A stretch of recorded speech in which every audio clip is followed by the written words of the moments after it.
Père et du Fils et du Saint-Esprit. Amen. Voilà, Saint-Thibaut est un farceur depuis ce matin. Il nous fait des petites... Voilà, les saints, n'est-ce pas, sont des gens qui ont de l'humour. Mais bien entendu, leur vie est un exemple. Et toute l'année, nous célébrons et nous fêtons les saints. Alors l'Église déploie, vous allez dire, son apparat pour vénérer ces hommes exceptionnels. En quoi sont-ils exceptionnels? C'est ça la question. Quand on entend la vie de Saint-Thibaut, ça ne donne pas envie.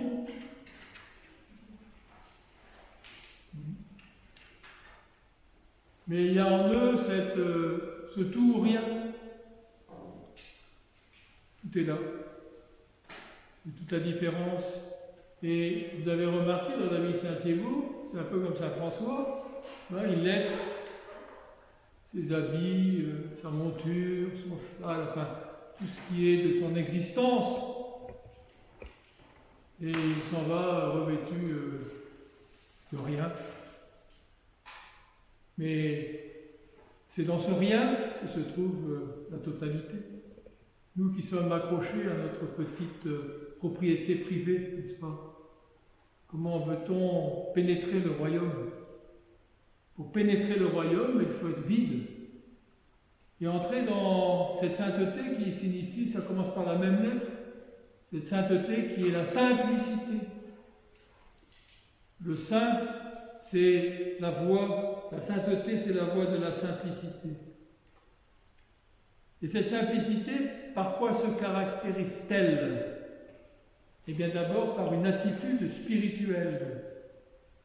Cette attitude spirituelle, c'est une relation immédiate, je dis bien, et naturelle avec Dieu.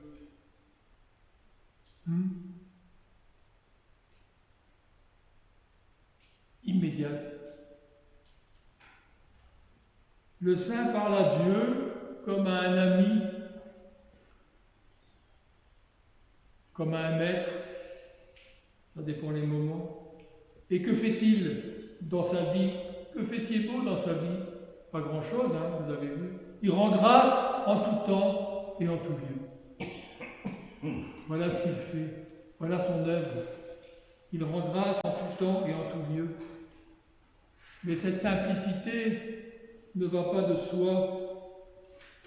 Je ne sais pas, vous avez sans doute déjà fait le constat. La vie simple demande de l'intelligence, et surtout de l'intelligence du cœur. Et bien entendu, comme disait Sainte Thérèse d'Avila, ça demande aussi beaucoup de patience. Mais, dit-elle, la patience finit par triompher de tout. Voilà les caractéristiques de la sainteté. Quand je vois la patience que j'ai, je me dis que j'ai encore des chemins à faire. Moi, c'est un critère qu'on peut évaluer. Notre réactivité. Le fait de passer sa vie à râler. Le saint, ce n'est pas un Superman. Ce n'est pas Rambo. Aujourd'hui, c'est ce qu'on nous présente. Hein. Vous avez remarqué? Le mec. Non, c'est un homme qui tombe 1000 fois par jour, mais qui s'en aperçoit, et qui donc se relève 1000 fois par jour.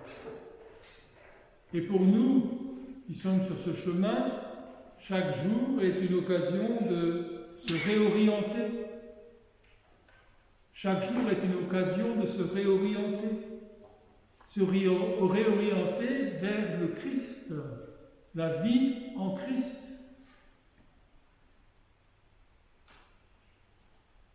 Et la vie en Christ, c'est d'abord sa parole. Sa parole. Et non pas nos humeurs et nos états d'âme. Alors c'est une rude épreuve, c'est une rude ascèse que de bombarder, comme disait Monseigneur Germain, de bombarder l'âme avec le Verbe. D'où la nécessité, dans le chemin, de fréquenter la parole, de la mendiquer. Combien de temps passe dans ma journée? Je passe à mendiquer la parole. Voilà notre critère. Combien de temps je passe à écouter la parole, à me nourrir de la parole au lieu de me nourrir de mon mental.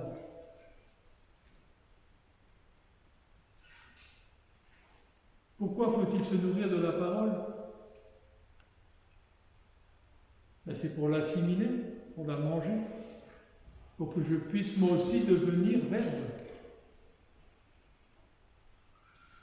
Alors, peu à peu, dans cette écoute, premier commandement, Shema Israël, dans cette écoute, obéissance, nous devenons capables, grâce à Dieu, de nous réorienter et, comme dit saint Paul, de courir vers ce qui nous fait croître en esprit et en vérité. Il dit « je cours », c'est saint Paul qui parle, vous l'avez entendu.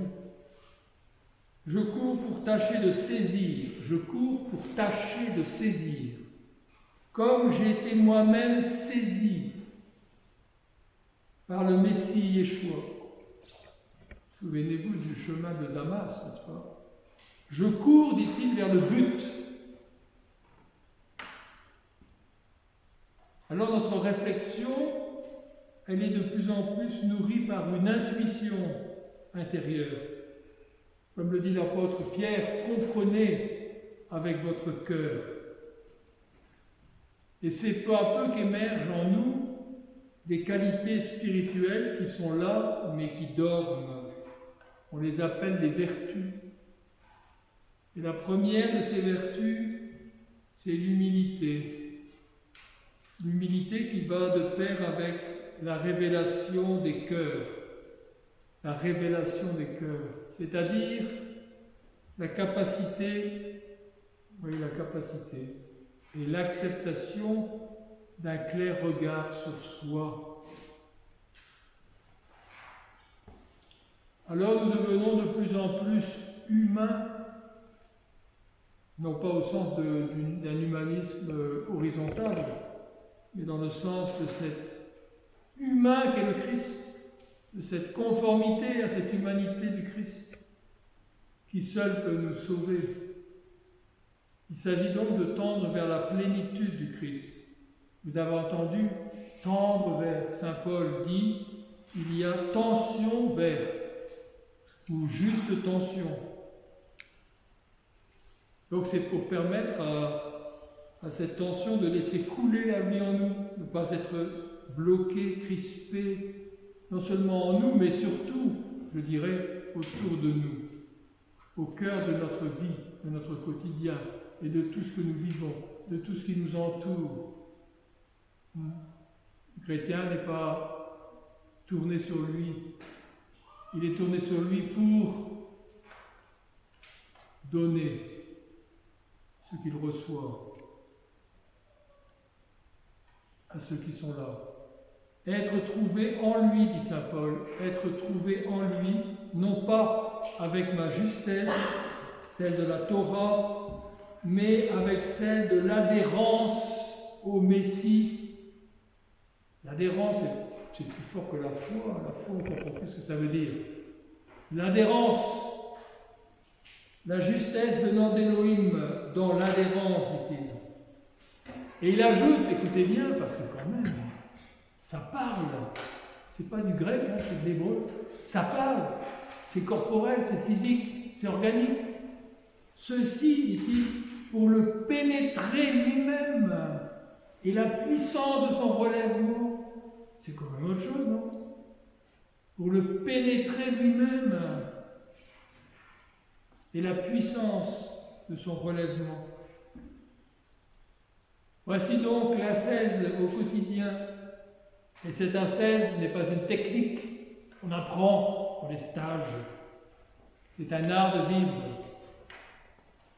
Vous connaissez, on fait une session, L'art d'être dans l'instant présent. Quelle prétention!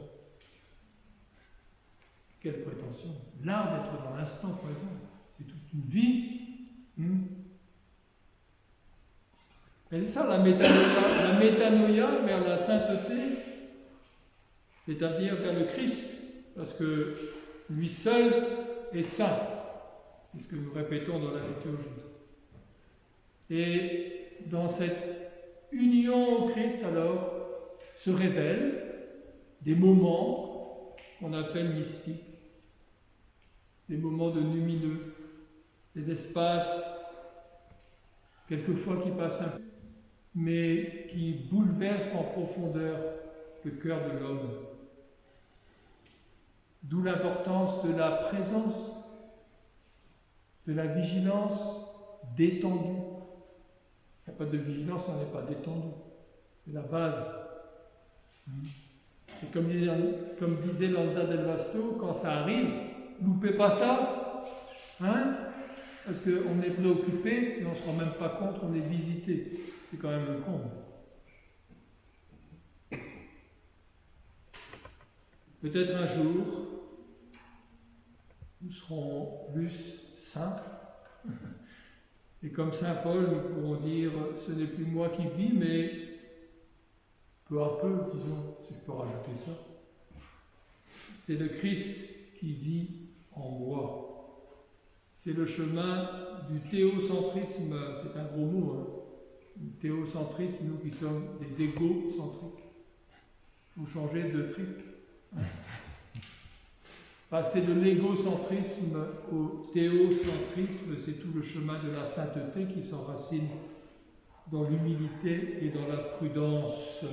L'humilité et la prudence, on n'est jamais arrivé. Et comme disait le grand Macaire aux démons qui venaient le rencontrer alors que les anges l'emmenaient vers le pays du Père, n'est-ce pas, Saint Macaire, emmené par les anges après sa naissance au ciel, croise le démon qui lui dit « Mais ça y est, Macaire, ça y est, t'es arrivé, formidable, t'es arrivé ?» Et Macaire de répondre au démon « Pas encore, pas encore. » Le Seigneur, c'est la gloire, la puissance et l'honneur dans tous les siècles des siècles. Amen.